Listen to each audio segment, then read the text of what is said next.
And welcome back to the Daily Wrap. Just moments after WDBJ-TV reporter Allison Parker and her cameraman Adam Ward were gunned down while live on the air, Virginia Governor Terry McAuliffe took to the radio airwaves, capitalizing on the tragedy by making a plea for more gun control via increased background checks. It was part of my platform that we need tougher gun laws in the Commonwealth. I've advocated for background checks. Everyone who purchases a firearm in the Commonwealth of Virginia should have to go through a background check. Now, McAuliffe's inability to resist the opportunity was followed by White House Press Secretary Josh Earnest, who had this to say during today's press briefing.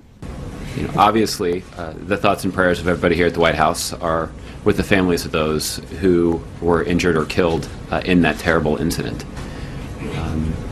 The precise details of that incident continue to be under investigation.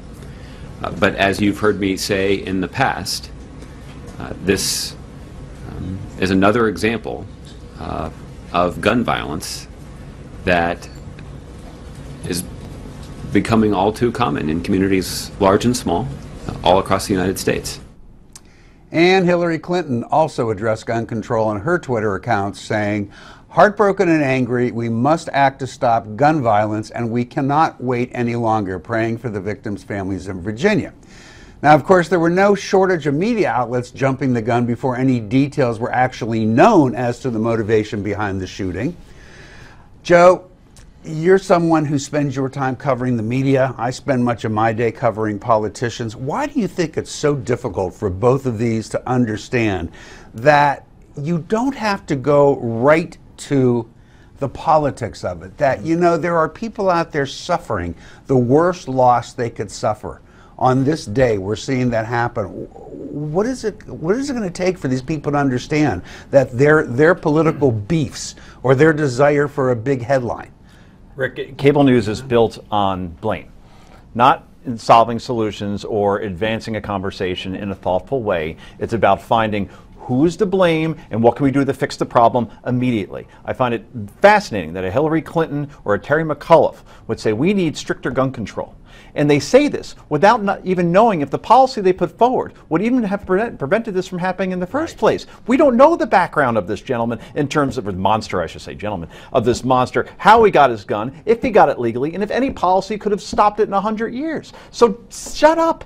This is hours after, minutes after this happens, and everybody has to exploit it because they're emotional or they're exploiting the situation for their own gain. I know, I have to agree. I know you do too. We don't know anything at these early moments except that a horrible thing has happened, and everybody's busy. There was one newspaper that instantly went with a headline of racial motivation suspected, and maybe it turned out that it was.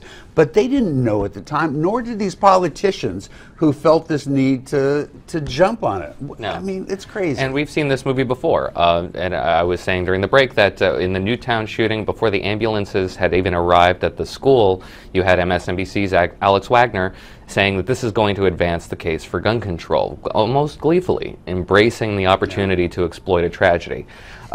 It's almost a tribal affirmation. It's really an expression of your belief, your belonging, a faith-based conviction that you belong to the right club. Whether or not it has anything to do with effecting change so that this will never happen again is almost irrelevant.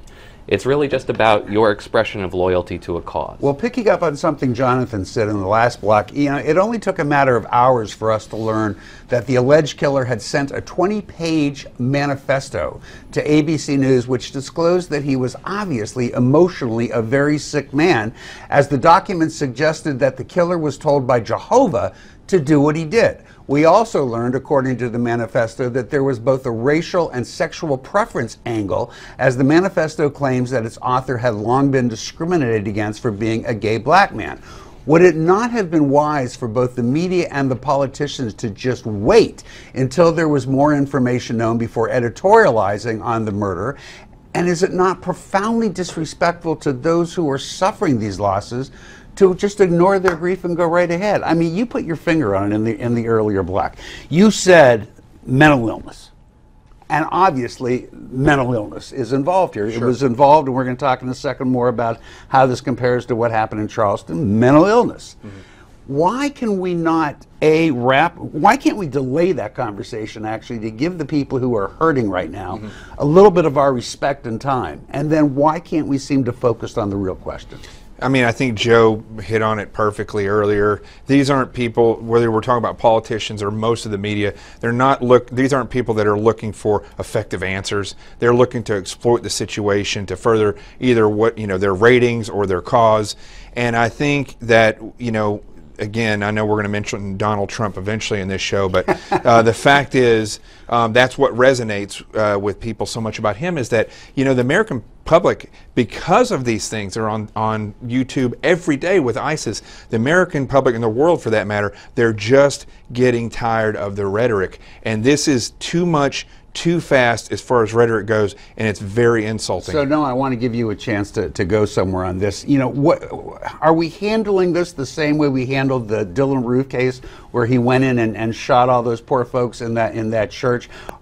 There's a weird thing that develops here. One was a black man, one was a white man, and we just have a few seconds for you to answer it, I'm afraid. Unfortunately, I can't answer that quickly. I know, I'm sorry. I heard him in my ear saying, nah, you're out of time. That's a big one. All right, we have a little programming information for you tonight. Be sure to tune into The Hardline with Ed Berliner tonight at 9 p.m. Eastern to catch his exclusive interview with candidate Ted Cruz. And in recognition of Mr. Cruz's or Senator Cruz's appearance, you can get your own copy of Ted Cruz's best-selling book, A Time for Truth, for free with this special offer from Newsmax. Go to newsmax.com/Ted Cruz or call 1-800-485-4350 for your free copy.